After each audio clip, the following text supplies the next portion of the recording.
નમસ્કાર મિત્રો, આજના મુખ્ય સમાચારોની અંદર અંબાલાલ પટેલની આગાહી, ખેડૂતોને મળશે 20મો હપ્તો, મહિલાઓને મફત બસ મુસાફરી બંધ, પ્રધાનમંત્રી કૃષિ સિંચાઈ યોજના, ચોમાસામાં શાકભાજીના ભાવમાં વધારો, આધાર કાર્ડના નવા નિયમો ને આજના સૌથી મોટા ખેડૂત સમાચાર જાણીશું આજના આ વિડીયોની અંદર। તો મિત્રો, દરેક સમાચાર દરેક માહિતી જણાવીએ તે પહેલા જે પણ મિત્રો આપણી ચેનલ પર નવા આવ્યા છે તેમને ખાસ વિનંતી કરીશ કે ચેનલને ખાસ કરી સબસ્ક્રાઇબ કરવાનું ના ભૂલતા।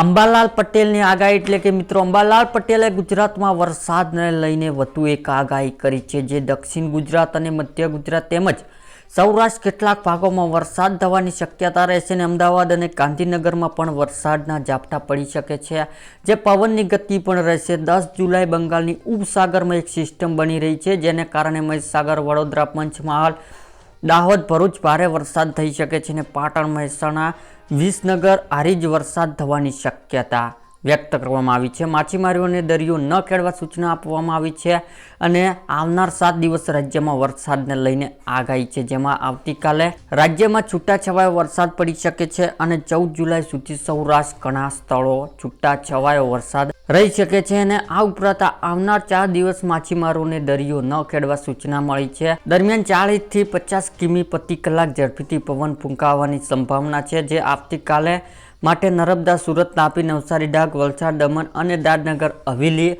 યલો એલર્ટ જાહેર કરી છે। ત્યારબાદના મહત્વના સમાચારની માહિતી મેળવીએ તો મિત્રો, ખેડૂતોને મળશે 20મો હપ્તો, એટલે કે ભારે વરસાદ વચ્ચે ખેડૂત માટે સારા સમાચાર આવી રહ્યા છે, જે ટૂંક સમયમાં સરકાર દ્વારા પ્રધાનમંત્રી કિસાન સન્માન નિધિ યોજનાનો 20મો હપ્તો છે તે રિલીઝ કરવામાં આવશે। જે ભારત સરકાર પીએમ કિસાન યોજના આગામી હપ્તો મેળવવા માટે ખેડૂતોને આઈડી ફાર્મર રજિસ્ટ્રેશન ફરજિયાત કરી છે। ખેતી નિયામક કચેરી દ્વારા બાકી રહેલા ખેડૂતોને યોજના લાભ મેળવવાનો સત્વરે ફાર્મર રજિસ્ટ્રેશન નોંધણી કરવા લેવાની વિનંતી કરી છે। ત્યારબાદના મહત્વના સમાચારની માહિતી મેળવીએ તો મિત્રો, મહિલાઓને મફત બસ મુસાફરી બંધ, એટલે કે દિલ્હી ભારતીય જનતા પાર્ટી સરકાર મહિલાઓ માટે મફત બસ મુસાફરી બંધ કરી છે। આ સાથે મહિલાઓને મુસાફરી કરવા માટે નવી સિસ્ટમ લાવી છે। હવે દિલ્હીની મહિલાઓ મફત બસ મુસાફરી માટે લાયક બનાવવા માટે અરજી કરવાની અને સ્માર્ટ શૈલી કાર્ડ મેળવવાની અને દસ્તાવેજો લાંબી સૂચિ પ્રદાન કરવાની જરૂર પડશે।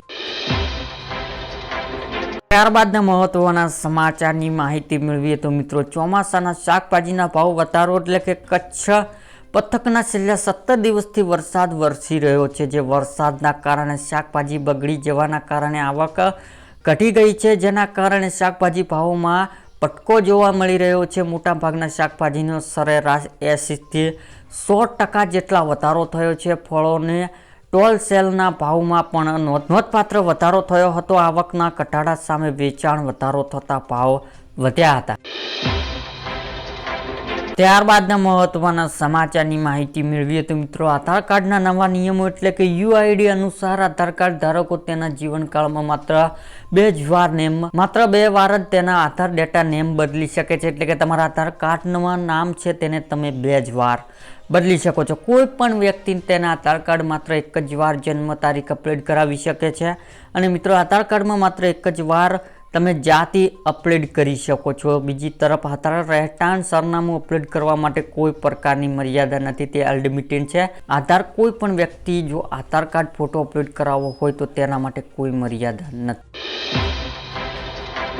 ત્યારબાદના મહત્વના સમાચારની માહિતી મેળવીએ તો મિત્રો, ખેડૂતોને પૈસા ડબલ થશે, એટલે કે સરકાર તમામ ખેડૂત માટે કિસાન વિકાસ પત્ર યોજના જે શરૂ કરી છે, ખેડૂતો આ યોજના રોકાણ કરવાનું હોય છે। આમાં ખેડૂતોને પાત્ર ખાતરીપૂર્વક મળતર જ નહીં પરંતુ બમણા પૈસા પણ મળશે। આ યોજના હેઠળ ખેડૂતોને રોકાણ પર 7.5% વ્યાજ મળશે। આવી સ્થિતિમાં ખેડૂતોને પૈસા જે 120 મહિનામાં ડબલ થઈ જતા હતા તે હવે 15 મહિનામાં ડબલ થઈ જશે। આ યોજના લઘુત્તમ 1000 રૂપિયાનું રોકાણ કરવું પડશે। પોસ્ટ ઓફિસ જઈને ફોર્મ ભરવાનું રહેશે મિત્રો। ત્યારબાદના મહત્વના સમાચારની માહિતી મેળવીએ તો મિત્રો, પ્રધાનમંત્રી કૃષિ સિંચાઈ યોજના, એટલે કે જો તમે ઓછા પાણીનો ઉપયોગ કરીને સ્માર્ટલી ખેતી કરવા માંગતા હોય તો આ યોજના ખૂબ જ ફાયદાકારક છે। આમ તો સરકાર ટપક અને છંટકાવ જેવી સૂક્ષ્મ સિંચાઈ પ્રાણીઓ પર 45 થી 50% સુધી નાણાકીય મદદ પૂરી પાડે છે। આ રકમ સીધી ખેડૂતોના ખાતામાં ટ્રાન્સફર થાય છે। આનાથી માત્ર પાણીની બચત જ નથી પરંતુ પાકની ગુણવત્તા અને ઉપજમાં પણ સુધારો થાય છે। તમારા જિલ્લા કૃષિ કાર્યાલય દ્વારા અથવા તો ઓનલાઈન પોર્ટલ દ્વારા અરજી કરી શકાશે।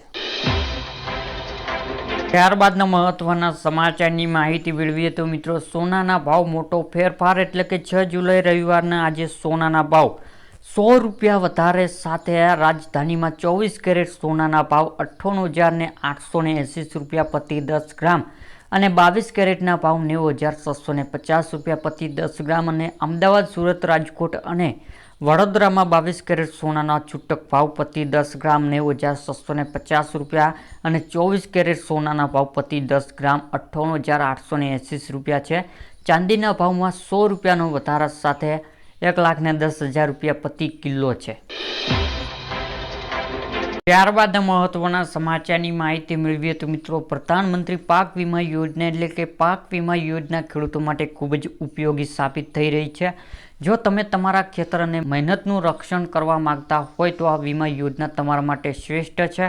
આમ તો તમારે ફક્ત 2 થી 5% રકમ ચૂકવવાનું રહેશે અને બાકીની રકમ સરકાર દ્વારા આપવામાં આવશે। તો આ સિવાય જો તમે ઉત્તર પૂર્વ, જમ્મુ કાશ્મીર અને હિમાચલ જેવા રાજ્યોના આવો છો તો તમને કંઈક થતું નથી। આવા કિસ્સામાં સરકાર સંપૂર્ણ ખર્ચ ઉઠાવે છે। જો પાકનું નુકસાન થાય છે તો વીમા કંપની દાવા રકમ સીધી તમારા ખાતામાં ટ્રાન્સફર કરે છે। આમ તો નોંધણી માટે તમે તમારી નજીકની બેંક, CSC અથવા તો પાક વીમા મોબાઈલ એપ્લિકેશનનો ઉપયોગ કરીને કરી શકો છો।